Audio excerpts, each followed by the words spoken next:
انبیاء اکرام کی روایات سے اس بات کا پتہ چلتا ہے کہ حضرت آدم علیہ السلام نہ صرف مختلف علوم سے واقف تھے بلکہ لکھنا پڑھنا بھی اچھی طرح سے جانتے تھے۔ انہوں نے اپنی اولاد کے لیے 300 لغات 300 ڈکشنریز انہوں نے تیار کی تھی، اور یہ جو ڈکشنریز تیار ہوئیں وہ کاغذوں پر نہیں تھی، بلکہ یہ جو ڈکشنریز تھیں وہ مٹی کی تختیوں کے اوپر تھی۔ مٹی کی تختیوں پر وہ لکھتے تھے، مٹی کے پتلے پتلے پلیٹس تیار کرتے، اس پر ہاتھ سے یا کسی لکڑی سے اس پر لکھا جاتا، اور پھر اس کے بعد ان تختیوں کو آوے میں جلا کر تپا کر جو ہے پختہ بنا دیا جاتا۔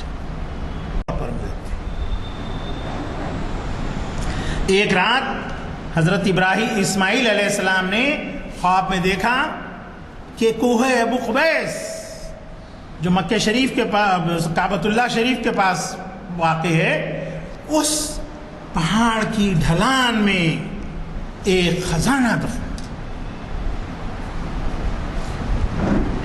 تو اسماعیل علیہ السلام کو بڑی حیرت ہوئی۔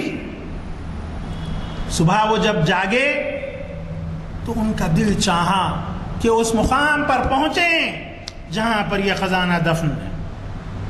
خواب میں جن مناظر کو انہوں نے دیکھا تھا وہ اس جگہ پر آئے اور اس جگہ پر کھدائی کی۔ کھدائی کے بعد وہاں سے کچھ تختیاں آپ کو برآمد ہوئی۔ وہ تختیوں کو دیکھے، کوئی چیز ان کی سمجھ میں نہیں آئی۔ وہ اللہ رب العزت کی طرف رجوع ہوئے کہ بار الہ، یہ کیا چیز ہے، یہ کیا خدا ہے جو ہم کو سمجھ میں نہیں آ رہا ہے، اس کو سمجھائیے۔ اللہ رب العزت نے حضرت جبرائیل علیہ السلام کو روانہ فرمایا کہ جاؤ اور اسماعیل کو اس عقدے کا حل بتاؤ۔ وہ آئے، آپ نے ان سے سوال کیا کہ یہ کیا ماجرا ہے۔ حضرت جبرائیل علیہ السلام نے بتایا کہ یہ وہ تختیاں ہیں جنہیں ابو البشر حضرت آدم علیہ السلام نے تحریر کیا تھا، اور یہ بھی بتایا کہ یہ تختیاں 300 لغات ہیں دراصل، اور جس کو آدم علیہ السلام نے اپنی اولاد کے لیے تیار کیا تھا، اور طوفان نوح میں ان تختیوں کا یہ ذخیرہ وہاں سے بہہ کر کے جو ہے مختلف حصوں میں بکھیر گیا۔ یہ انہی کی یہ نشانی۔ تو یہ آپ کا واقعہ، آپ کے خواب کا یہ واقعہ جس پر آپ نے کھدائی انجام دی، یہ علم بشریات کی سب سے پہلی آپ کی تحقیق، اینتھروپولوجی جسے ہم کہتے ہیں موجودہ دور میں، وہ علم بشریات۔ تو بشریات کے اس علم کی تحقیق حضرت اسماعیل علیہ السلام کے دور میں، اور کھدائی کے ذریعے جو تختیاں نکالی گئی تھی وہ کعبۃ اللہ شریف میں ایک عرصے تک محفوظ رہیں، اور بعد میں پتہ نہیں اس کا کیا ہوا ہے۔ تو وہ تختیاں جو ہے ابتدائی خزانہ تھیں، ابتدائی ورثہ تھا کیلیگرافی کا، خطاطی کا۔ تو یہاں سے یعنی حضرت آدم علیہ السلام کے دور سے ہی لکھنے کا رواج رہا، اور دنیا اس وقت سے لکھنا پڑھنا جانتی۔ اب موجودہ تاریخ جو حضرت نوح کے بعد سے شروع ہوئی ہے، وہاں وہ علیحدہ سمجھیے۔ اس کے بعد نوح علیہ السلام کے دور میں جو ہے انسان پھر اثر نو لکھنا شروع کیا، تو لکھنے کے لیے ان کے پاس کوئی الفاظ، الفابیٹ ہی نہیں تھے، تو الفاظ کہاں سے لکھیں گے؟ وہ کسی بھی زبان کے الفابیٹ سے واقف نہیں تھے، حروف تہجی سے وہ واقف ہی نہیں تھے. تو وہاں سے پھر جو ہے آپ کے تحریر کا فن اثر نو شروع. تو اس دور میں جو تحریر کی جانے لگی وہ تحریر آپ کے جو ہے ہیروغلیفی خط کہلایا. خط ہیروغلیفی یا ہیروغلیفک اسکرپٹ. یہ جو خط تھا یہ تصویری رسم الخط تھا. اس میں جو ہے آپ کے ABCD یا الف ب آئی یو کوئی چیز نہیں تھی، بلکہ اپنا پیغام دوسروں تک پہنچانے کے لیے تصاویر کا جو ہے استعمال کیا. کہیں پہاڑ کی شکل بتانی ہوتی تو اس طرح کا الٹا وی جو ہے وہاں پر ڈال دیا جاتا. کسی سے دشمنی کا اظہار کرنا ہوتا تو سانپ کی شکل بنا دی جاتی. محبت کا اظہار کرنا ہوتا تو کبوتر کی شکل بنا دی جاتی. تو اس طرح ہزار الفاظ ان کے پاس تھے جو تصاویر کے ذریعے سے جو ہے خوشی کے اظہار کے لیے تنبور بجاتی ہوئی عورت کا جو ہے شکل بنائی جاتی تھی. تو اس طرح کئی ایک چیزیں رہی. پھر اس کے بعد جو ہے زبانوں کی ترویج اور ترقی کا دور شروع ہوا اور زبانوں کی تشکیل ہوتے رہی. دنیا کے مختلف علاقوں میں مختلف زبانیں جو ہے وجود میں آتی گئیں اور ہر زبان کے ساتھ اس کا ایک حروف تہجی اور لکھنے کے بھی اس کے مختلف انداز ہوتے گئے. عربی والوں نے یا سامی زبان والوں نے، عربی تو بعد میں رہی، سامی زبان والوں نے سیدھے ہاتھ سے لکھنے کا آغاز کیا.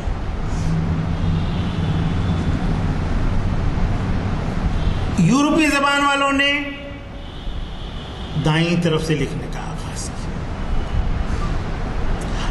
اور چائنا اور جاپان والوں نے اوپر سے نیچے کی جانب کو لکھنا شروع کیا. اور ان تینوں کے طرز تحریر کے انداز میں ایک فلسفہ ہے. وہ یہ ہے کہ چینیوں کا اور جاپانیوں کا یہ خیال ہے کہ چونکہ خالق کائنات سب سے اوپر ہے، اس وجہ سے اوپر سے نیچے کی جانب کو تحریر کو لانا چاہیے. عربی اور سامی زبان والوں کا یہ ہے کہ انسان جب قدم اٹھاتا ہے تو وہ پہلا قدم سیدھا قدم ہوتا ہے، اس وجہ سے وہ سیدھی جانب سے. یورپی زبان ان لوگوں کا یہ اعتقاد ہے کہ چونکہ ہمارا دوران خون لیفٹ ٹو رائٹ ہوتا ہے، اس وجہ سے وہ لیفٹ ٹو رائٹ. اس طریقے سے فن تحریر کا دنیا میں وجود ہوا. ہیروغلیفی خط سے ہیروتیقی اور پھر اس کے بعد دیموتیقی خط کا جو ہے آغاز ہوا. پھر دیموتیقی خط، ہیروتیقی اور دیموتیقی میں جو ہے وہی اشکال کو لیا گیا. پھر اس کے بعد اس کو جو ہے اس کو ہیروتیقی خط میں جو ہے شارٹ میں اس کو استعمال کیا گیا، دیموتیقی میں اور شارٹ کر کے اس کو استعمال کیا گیا. لیکن حرف تہجی پھر بھی نہیں بن سکی. حرف تہجی کے بننے کے لیے کئی مراحل طے ہوتے ہیں. اب اس بارے میں مختلف واقعات ہیں. کچھ لوگوں کا بیان یہ ہے کہ مرارہ بن مرہ، اسلم بن صدرہ اور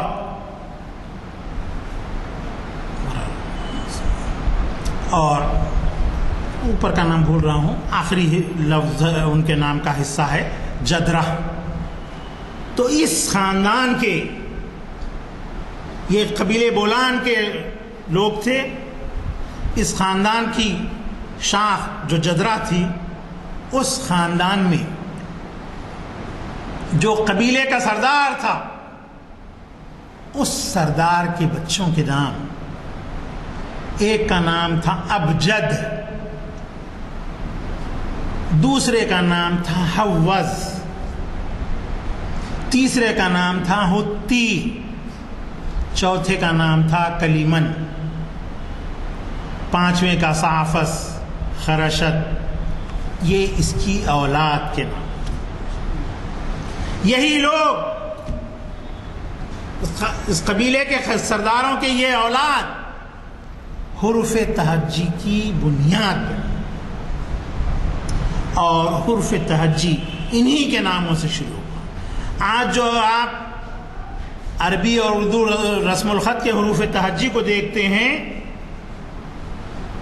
الف بے تے سے جیم چیم ہے خے، یہ جو ہے ترتیب شروع کی نہیں ہے، اس ترتیب کو ابن مخلا نے انجام دیا ہے۔ عباسی دور کا یہ خطاط تھا، اس نے تمام ہم شکل حروف کو ایک جگہ کیا، ایک کے بازو ایک لکھتا گیا۔ اور اس سے پہلے جو تھی وہ ابجد، حوز، ہتی، کلیمن، صافس، خرشت والی ترتیب تھی۔ الف بے جیم دال، ہے واؤ زے، ہے تو یہ ترتیب تھی۔ تو اس ترتیب کو، یہ سامی زبان کی جو ہے آغاز میں جو ہے یہ ترتیب ہمارے پاس ہے۔ ایسے ہی آپ دیکھیے انگریزی میں وہی ترتیب آتی ہے، اے بی سی، سی کو ہم سین کی آواز کے لیے لیتے ہیں، لیکن ترکی لوگ جو ہے اس کو جیم کی آواز کے لیے لیتے ہیں۔ اے بی جی، اے بی سی ڈی، یعنی ابجد ہو گیا۔ جنت لکھنا رہا تو سی سے لکھتے، جہاں لکھنا رہا تو سی شروع ہوگا، سمجھے؟ تو وہی ترتیب تقریباً یورپی زبانوں کے انداز میں ملی۔ اس طریقے سے فن تحریر کا آغاز ہوا، اور مختلف علاقوں میں مختلف تحریریں وجود میں آتی رہی، اور اس میں کئی ایک ڈیولپمنٹس بھی آتے رہے۔ ہر زبان کی ایک علیحدہ کے لیے علیحدہ حروف تہجی جو ہے ترتیب پانے لگے، اور اس کی لکھائی کا کام کا آغاز ہوا۔ رسول اللہ صلی اللہ علیہ وسلم کی ولادت مبارک سے بہت پہلے، یعنی 250 ہجری میں، 250 عیسوی میں ام جمال کی شاعری بڑی مشہور تھی۔ اس کے کتبات جو ہے عرب کے علاقوں کے اندر، حجاز کے علاقوں میں، عرب بھی بات کا نام ہے، سمجھے؟ حجاز کے علاقوں کے اندر کئی کھدائیوں کے اندر دستیاب ہوئے ہیں، اور ایسے ہی کتبات جو ہے جب نیپولین بوناپارٹ حملہ آور ہوا تھا تو اس کی حملے کے دوران بھی گھوڑے کے پیر کو ٹھوکر لگی ایک جگہ پر، اور ایک کتبہ وہاں سے ملا۔ وہ کتبہ حضرت اسماعیل علیہ السلام کے بعد دوسرا کتبہ تھا جو زمین کے اندر سے دریافت، اور اس کتبے پر جو تحریر ملی تھی آج بھی علم بشریات کی مختلف کتابوں کے اندر، اینتھروپولوجی اور آرکیالوجی کی کتابوں کے اندر یا ایپیگرافی کی کتابوں کے اندر برابر اس کتبے کو جو ہے جگہ دی جاتی۔ اسی طرح ام جمال کی شاعری جو 250 عیسوی کی تھی، وہ اس کے کتبات بھی جو ہے مختلف کتابوں کے اندر ہم کو دیکھنے کے لیے ملتے ہیں، اور ان کتبات کا پڑھنا اور ان کے حروف کو سمجھنا لوگوں کے بس کی بات، عام آدمی کے بس کی بات نہیں۔ یہ کتبات فن خطاطی کے آغاز کا ایسا شاہکار ہیں جس کو دنیا کبھی بھی نہیں بھلا سکتی۔ ایسے نمونے جو ہے اگر ہم دیکھتے ہیں اور آج کی حروف تہجی کو دیکھتے ہیں تو ان میں اور ان میں جو ہے بڑا فرق نظر آتا ہے. مختلف چیزوں کی نوعیت علیحدہ، مختلف حروف جو آج کے دور میں ہم لکھ رہے ہیں وہ کل کے دور میں کچھ اور نوعیت کے ہوا کرتے تھے. تو بہرحال اس طریقے سے رسالت مآب سرکار دو عالم صلی اللہ علیہ وسلم کے عہد میں آپ کی بعثت کے بعد جو ہے عربی کا خط، ہاں تو انبیاء اکرام صلی اللہ علیہ وسلم میں پہلے جو خطاط رہے وہ حضرت آدم علیہ السلام، اور پھر بعد کے دور میں حضرت ادریس علیہ السلام فن خطاطی کے ماہر تھے، اور خط معقلی انہی کا وضع کردہ ہے. خط معقلی کے اندر مختلف ادوار میں ڈیولپمنٹس آتے رہے. حضرت اسماعیل علیہ السلام کے دور میں جب عربی کا آغاز ہوا، عربی زبان کا آغاز ہوا، اس وقت یہ خط جو ہے خط معقلی سے عربی کی طرف جو ہے منتقل ہونا شروع ہوا. اس وقت کے حروف تہجی کے اندر کئی ایک انقلابی تبدیلیاں، اور پھر سرکار رسالت مآب صلی اللہ علیہ وسلم کے دور میں تقریباً 17 ہجری میں ایک شہر آباد ہوا. یہ شہر تھا کوفہ. یہ کوفے کا یہ شہر ہیرا اور حمیر نام کے دو چھوٹے چھوٹے ٹاؤنز تھے. ان دونوں ٹاؤنز کے درمیان میں یہ شہر آباد ہے، اور یہ شہر بہت جلد علم و ادب کا بہت بڑا مرکز بن گیا. یہاں پر فن خطاطی بہت ہی تیزی کے ساتھ پروان چڑھ گئی، اور ہیرا، حمیر، انبار، حجاز، مدنی، مکی، یہ تمام مقامی خطوط تھے. ہر جگہ پر جو ہے علیحدہ علیحدہ نوعیت سے لکھے جاتے تھے. تو ہیرا، حمیر اور انبار، ان تینوں خطوط کو ملا کر ایک نیا خط جو ہے اس دور میں وضع ہوا، اور اس خط کو کسی نے کوئی نام نہیں دیا، بلکہ عربی کا رسم الخط یہ خط بنیادی خط کہلانے لگا.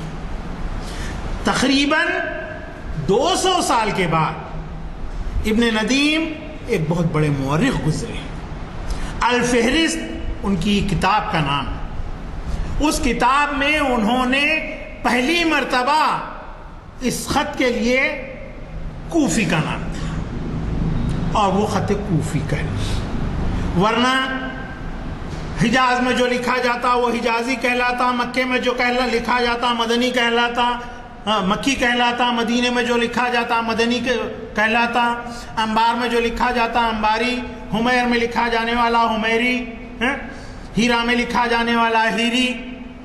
تو یہاں پر جو ہے ان تمام خطوط کو یکجا کر کے جو جدید خط وضع ہوا وہ خط کوفی کہلاتا.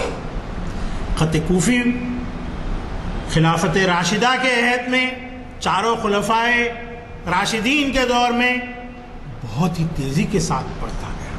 وجہ یہ تھی کہ سب کو جو ہے قرآن مجید ہر ایک مسلمان کے پاس پہنچانا تھا.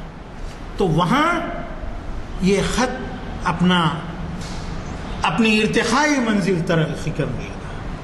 حضرت عثمان رضی اللہ تعالی عنہ کے دور میں کلام مجید کے نسخے تیار کیے گئے.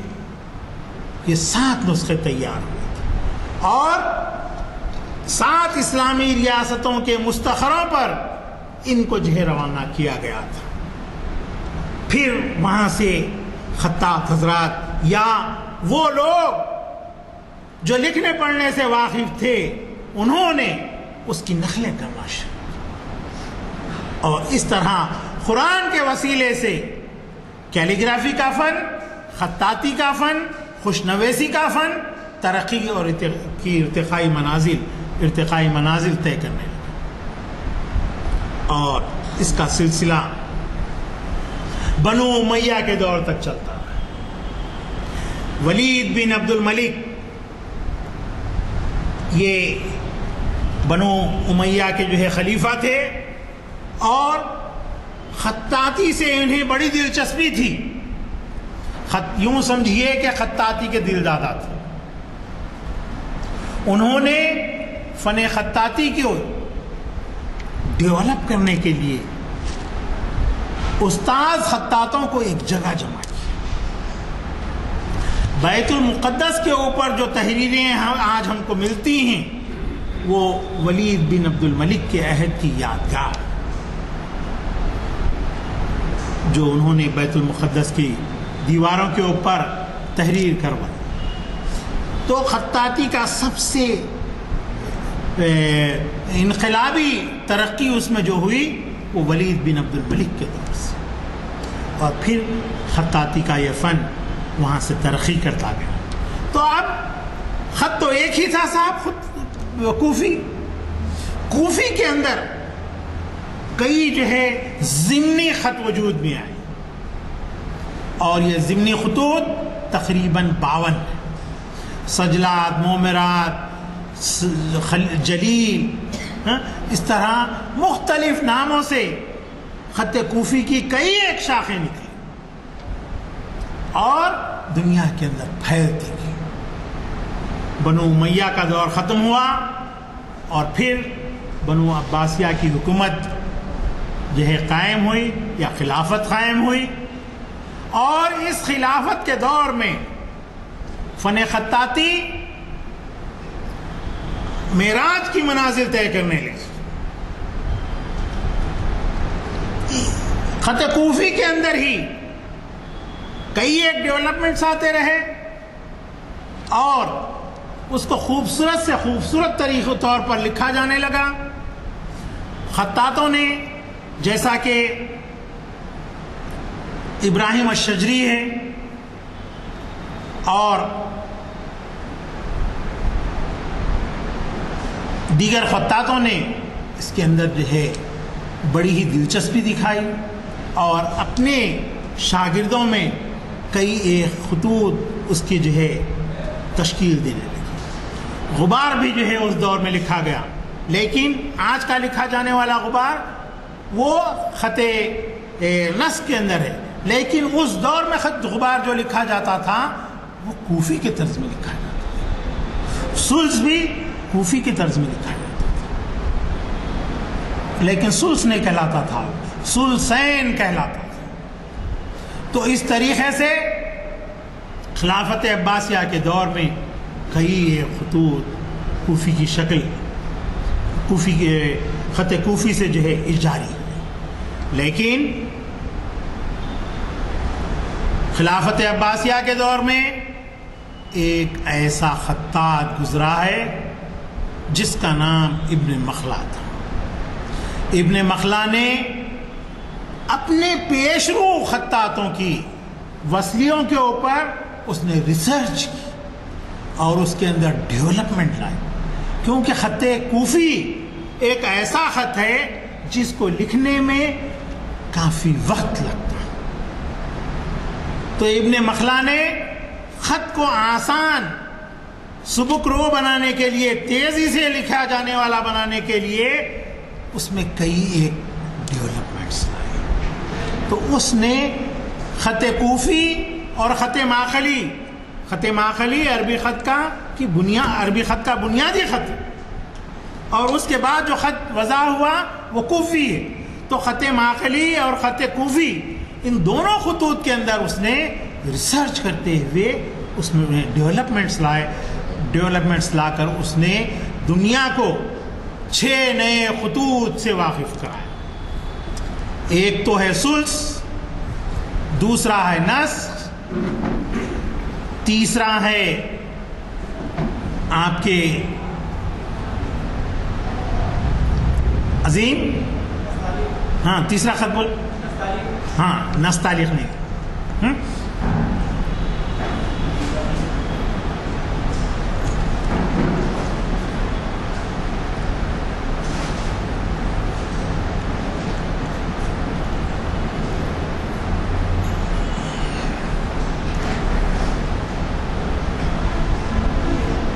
خط سلس، خط نس، خط ریحان تیسرا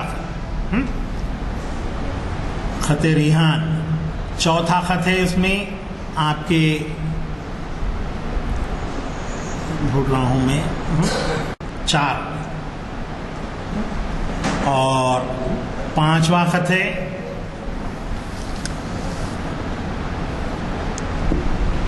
خط محقق.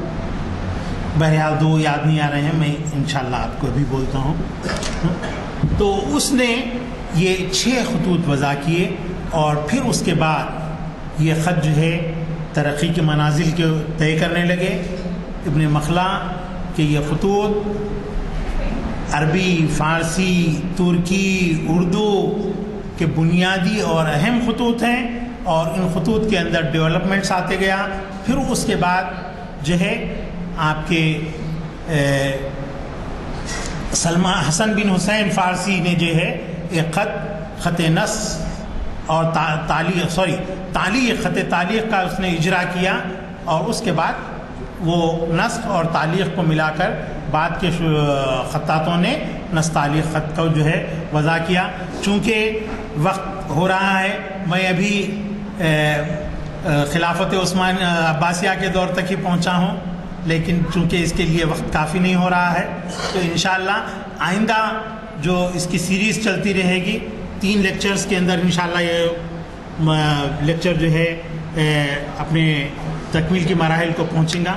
تو میں اپنی بات کو جو ہے یہیں پر ختم کرتا ہوں اور جو ہے ہمارے نگران جلسہ عالی جناب غلام یزدانی صاحب سے خواہش کرتا ہوں کہ وہ اپنے خیالات کا اظہار فرمائیں. السلام علیکم حضرات. یہ مختلف تحریروں کے بارے میں بہت کم لوگوں کو اس کا علم ہے کہ کیا کیا مراحل سے یہ اس کی اٹھان ہوئی ہے اور وہ کتنی قسمیں اس کی ہوئی ہیں. ہم پڑھ لیتے ہیں چاہے وہ کسی قسم کی تحریر ہو، لیکن ہم یہ نہیں جانتے کہ اس کے پیچھے کس کے کارنامے ہیں اور وہ کتنی محنت سے اس کو، جیسے پودے کو بڑا کیا جاتا ہے ویسا جو ہے اس کو بھی کیا گیا ہے. آپ دنیا کے کسی میوزیم میں جائیے، مجھے تجربہ ہے 2-3 جگہ کا، روس کا بھی میں نے دیکھا ہے، لینن گریڈ میں ہے، اور اسی طریقے سے انگلینڈ میں بھی دیکھا ہے، امریکہ میں، کینیڈا میں. یہ آپ تعجب کریں گے کہ ان کے پاس بعض ایسی تحریرات ہیں جس کا جواب نہیں ہے. البتہ اس کے نقولات موجود ہیں لیکن اصل وہاں پر ہے. اب آپ تو اس بات سے واقف ہیں کہ حضرت عثمان کے خلیفہ کے شہید ہونے کے بارے میں جو قرآن پہ خون گرا تھا وہ تاشقند میں ہے. وہ قرآن رکھا ہوا ہے وہاں تاشقند، لیکن وہ قرآن کے میوزیم تک ہم کو پہنچنے نہیں دیے، بلکہ یہ بتایا کہ اس کے نیچے تصاویر لے کر ایک ہال میں بٹھا کر ہم کو بتایا. ورنہ وہ قرآن جو ہے اس زمانے میں ہی تاشقند تک پہنچ گیا تھا، جس کے اوپر کہ آپ کو تو معلوم ہے کہ وہ جب تلاوت کر رہے تھے اس وقت شہید کیا گیا، تو اس وجہ سے جو ہے اس پہ. تو میں یہ کہہ رہا تھا کہ آج ہم بغیر جانے کہ کون سا رسم الخط ہے پڑھ لیتے ہیں، لیکن آپ اندازہ لگائیے اگر آپ مختلف ہمارے تحریرات دیکھیں، کتابچے دیکھیں، تو ہر ایک میں جو ہے علیحدہ قسم کی تحریر ہوتی ہے، جس سے اندازہ ہوتا ہے کہ وہ کیا مراحل سے گزرے. بہرحال وقت کم ہے، میں آپ حضرات کا مشکور ہوں کہ آپ نے شرکت فرمائی. میرا اندازہ ہے اس میں بعض ایسے حضرات بھی موجود ہیں جن کو اس سے دلچسپی ہے. جو ابھی آپ نے دیکھا کہ ایک صاحب نے کسی کوئی مواد کے میں کچھ یہ یاد نہیں آ رہا تھا اسپیکر صاحب کو، تو انہوں نے یاد دلایا. تو بہرحال جس کا شکریہ. اور آج ہمیں اس بات کی بھی خوشی ہے کہ باوجود نارمل ماحول نہیں ہونے کے آج بات کافی 25 آدمی کی تعداد رہی. میں مخرج صاحب سے دعا کی خواہش کرتا ہوں، اور اس سے پہلے آپ سے گزارش کرتا ہوں کہ پیر کے دن یعنی کل نہیں پرسوں فکری و نظریاتی جنگ میں جھگڑا اور عالمی معاشرہ، مفتی محمد عرفان قاسمی صاحب جو بہت بڑے عالم بھی ہیں، وہ خاطب کرنے والے ہیں، ضرور تشریف لائیے بعد اثر کے یہاں پر کل نہیں پرسوں۔ دعا کی خواہش۔ اللہم صلی علی سیدنا مولانا محمد بعدد من صلی وسام، وصلی علی سیدنا مولانا محمد بعدد من قاد وقام۔